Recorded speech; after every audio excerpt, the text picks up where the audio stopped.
विठ्ठल प्रासादिक चक्री भजने नवविधा भक्ती घडे. दक्षिण भारती विस्तारली भजन परंपरा चोहीकडे. गुरुगुंडाराये भजन सेवा विरा गुरुस दिधली नेमोणी. अवसा संस्थाने भजनास प्रारंभतो विठ्ठल स्तवणी. करोणी गुरु परंपरेचे ध्यान नमिती भावे चरण. होता नाम गजर होई विठ्ठल अन गुरुस्मरण. मालोपंतांचा प्रथम अभंग करून भावपर. विठोबास विनविती वियोग नसाहे भेटी सत्वर. शब्दातून विटेवरील ध्यान दिसे सकला. द्वितीय अभंग तुकोबा वर्णिती विठ्ठला. प्रेम सोहळा भोगण्या गोपाळ येत भूतळास. तृतीय अभंग गुंडा म्हणती देव येई वाळवंटास. चतुर्थ अभंग पंढरीशाचे गुणवर्णना.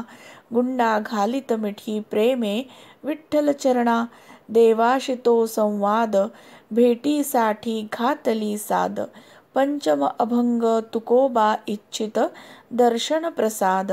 संग करता सुखाचा विसावा लाभे जीवा. षष्ठ अभंगात नामदेव गाती विठुभक्ती भावा. तुकोबांच्या चित्तास विठ्ठल ध्यान लागले. सप्तम अभंगात आर्तभाव भेटीचे प्रगटले. नामदेव जाहले भाऊक. अष्टम अभंगात मायलेकराचा भाव विठ्ठल चरणी गात. नवम अभंग पूजेचा सोहळा मणी योजिला. सकल सेवेत तुकोबांनी नामरूप पाहिले. त्रिदेव एक रूप जगत्रय जीवन पांडुरंग शोभतो. दशम अभंग विरा म्हणती पांडुरंग दाता होतो. नामदेव एकादश अभंगात घेती विठ्ठल आन. प्रेम भरीत हृदयी नाम गाता धरीन चरण. द्वादश अभंगात तुकोबा करती विनवणी. सदैव मणी वसोती आवडी हरिकीर्तनी. विरापुत्र रामकृष्ण. त्रयोदश अभंगात सेवेस चरणी मनजडो कृपादान मागत.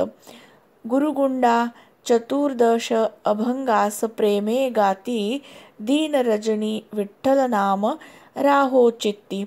ओवाळून विठूस आदरती आदिनाथ चरण नमिती.